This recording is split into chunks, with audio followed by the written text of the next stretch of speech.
Então, o que é coerência lógica? E antes da gente falar o que é coerência lógica, eu vou apresentar alguns exemplos, ou pelo menos um exemplo que aguça que pode aguçar nosso interesse sobre esse assunto. E só para efeitos de entretenimento, eu chamei esse exemplo de manicômio estatístico, né? E como ele é? A gente pode estar tendo um problema de regressão linear aqui, então em que a média da nossa variável resposta y, dada um particular x, é alfa mais beta1 x1 mais beta2 x2, né? Em que x1 e x2 são covariáveis, variáveis explicativas. E tem algumas hipóteses que a gente pode querer testar. Por exemplo, a gente pode testar que beta1 é igual a zero, e a gente pode testar que beta1 é igual a beta2 é igual a zero. E a gente nota que essas hipóteses elas têm uma certa estrutura, né? A hipótese 2 ela é muito mais restritiva, beta1 é igual a beta2 é igual a zero, e a hipótese 1 ela é mais ampla, né? Beta1 é igual a zero. Então, por exemplo, se beta1 é zero e beta2 é igual a 5, daí a segunda hipótese não acontece, mas a primeira hipótese está satisfeita. Mas é impossível o contrário acontecer, né? É impossível a primeira hipótese não estar satisfeita e a segunda está satisfeita. Então a gente imaginaria, sob certas circunstâncias lógicas, né, que se a gente rejeitar a primeira hipótese, né, então se a gente rejeitar que beta1 é igual a zero, então a gente deveria ter que rejeitar também que beta1 igual a beta2 igual a zero. Né? Se a gente rejeitar beta1 igual a zero, mais ou menos conclui que beta1 é diferente de zero, e portanto se a gente conclui que beta1 é diferente de zero, então a gente imaginaria que a gente também concluiria que é falso que beta1 é igual a beta2 igual a zero, né? Porque pelo menos a gente concluiu que o beta1 é diferente de zero. Isso é como se fosse uma dedução lógica, né? Se a gente deduzir que beta1 é diferente de zero, então é falso que beta1 é igual a beta2 igual a zero.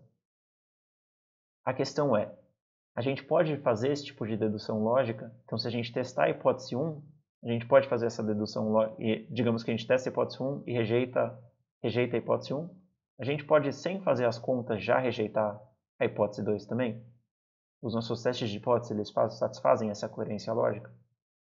Esse é um tema de investigação que foi iniciado na dissertação de mestrado do professor Rafael Sbitsky, né, do departamento. E o professor Rafael Sbitsky, no mestrado dele, ele apresentou um exemplo em que, para um teste frequentista, se eu não me engano, um teste da razão de verossimilhança generalizado, é possível você rejeitar a hipótese 1, mas não rejeitar a hipótese 2. Então ele ficou um pouco abalado com essa questão, né? Até chamei de manicômio estatístico. Os testes de hipótese não necessariamente satisfazem essa coerência lógica. E, quer dizer, os loucos não satisfazem a lógica, né? Mas o que a gente pode, o que pode ser feito a respeito, né? O professor Rafael Spitz estudou vários outros exemplos. Então, por exemplo, digamos que a gente tem que a nossa hipótese nula é que θ maior que zero, ou θ maior ou igual a zero, contra a hipótese nula θ é menor do que zero. E a gente pode ter um outro problema, a hipótese nula que o θ é menor do que zero, contra a hipótese alternativa que o θ é maior ou igual a zero.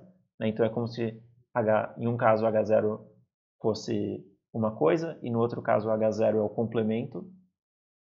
E daí a gente poderia perguntar, é impossível, por exemplo, rejeitar tanto H0 quanto o complementar de H0? Ou se eu rejeitar H0, então eu tenho que aceitar o complementar de H0? Alguma dessas coisas vale? É uma outra propriedade que o professor Rafael Sbitsky estava estudando no mestrado dele. E ele viu que não necessariamente, para testes frequentistas, é possível rejeitar tanto H0 quanto rejeitar o complemento de H0, por exemplo. Então isso foi deixando ele um pouco aflito, né? Querendo pensar, tá bom, coerência lógica é uma coisa desejável a princípio. Como eu posso estudar esse tema abstratamente e conseguir garantir que o meu teste de hipótese, sob certas condições, satisfaça essa coerência lógica? Mas para isso ele vai ter que definir, né? O que significa coerência lógica. E ele começou a ver algumas propriedades que ele achava que eram necessárias para um teste ter coerência lógica. Então, em primeiro lugar, se H01 está contido em H02, né, que é basicamente aquilo que a gente viu no nosso primeiro exemplo, então se H01 é um caso mais particular do que H02, e a gente fala que nesse caso H01 implica H02, né, então a gente diz que um teste é monotônico. Então, se o resultado para H02, que é mais geral, é ao menos tão favorável quanto aquele para H01, né? Então, se você não rejeita H01, então você não pode rejeitar H02 também. E se você rejeita H01, você pode ou rejeitar H02 ou não rejeitar H02. É isso que significa ser tão favorável quanto o resultado de H01.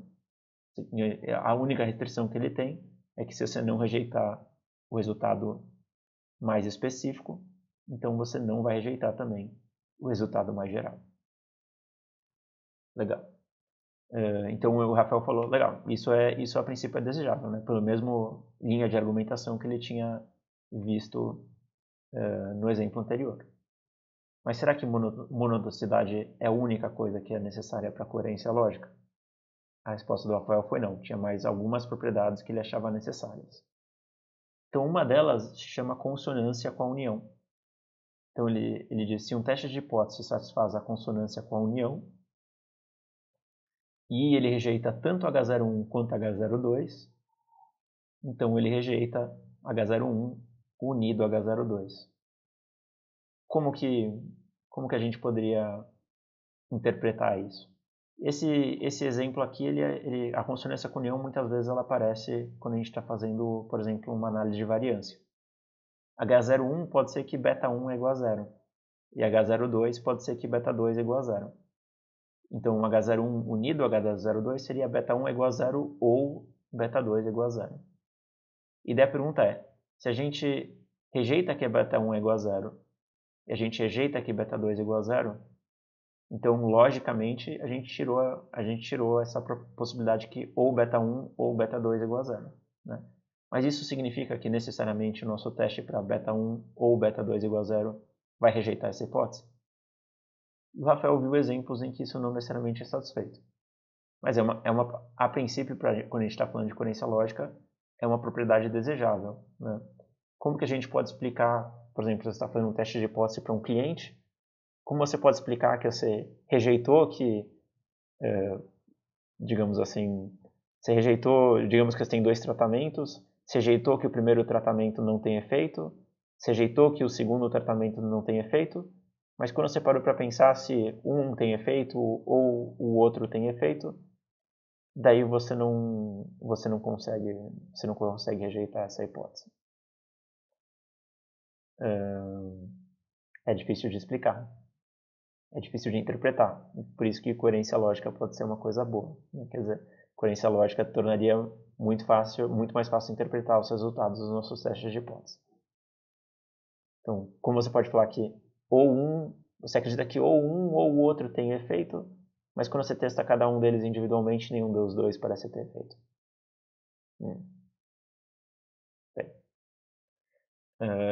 E daí, a gente tem a última propriedade aí que é invertibilidade. E a gente diz que um teste de hipótese ele satisfaz a invertibilidade se, quando você vai testar o complementar de uma hipótese, o seu resultado tem que ser o contrário daquele que você obteve para a hipótese. Então, digamos que você vai testar θ maior ou igual a 0 e você rejeita θ maior ou igual a 0, então você gostaria de não rejeitar θ menor do que 0. E digamos que se você não rejeitar θ menor ou igual a 0, então talvez você gostaria de rejeitar θ maior que 0. Essa é a propriedade que é chamada de invertibilidade. E daí o Rafael ele foi ver alguns exemplos, né? Vamos ver o teste da razão de verossimilhança generalizado, vamos ver o fator de Bayes, que a gente estudou nas últimas aulas, vamos ver o FBST, né? Será que algum teste bayesiano satisfaz a coerência lógica? E daí quando ele foi fazer uma tabela e estudar os exemplos, ele viu que o teste da razão de verossimilhança generalizado ele não satisfaz nem a monotonicidade, nem a consonância com união, nem a invertibilidade. Então, se você quer coerência lógica, o teste da razão de verossimilhança generalizado não vai te dar coerência lógica. Ele, legal, então talvez o fator de Bayes, pelo fato dele ser Bayesiano, será que ele satisfaz? Bem, ele satisfaz monotonicidade e invertibilidade, mas consonância com união ele não satisfaz. E daí, por último, ele também estudou o FPST, e ele viu que o FBC satisfaz monotonicidade e consonância com união, mas ele não satisfaz invertibilidade. Então, ele pegou 3 testes de hipótese, e ele viu que nenhum desses testes satisfaz as 3 propriedades que ele achou necessárias para a coerência lógica. Isso, é claro, deixou ele um pouco amargurado, né? Caramba, então que tipo de teste será que satisfaz a coerência lógica? E no próximo vídeo a gente vai ver o teorema de caracterização dele e o que seria talvez o resultado, um dos resultados mais importantes da dissertação de mestrado dele, que fala exatamente quais tipos de testes de hipótese satisfazem essas 3 propriedades da coerência lógica. E no próximo vídeo a gente vai discutir esse resultado.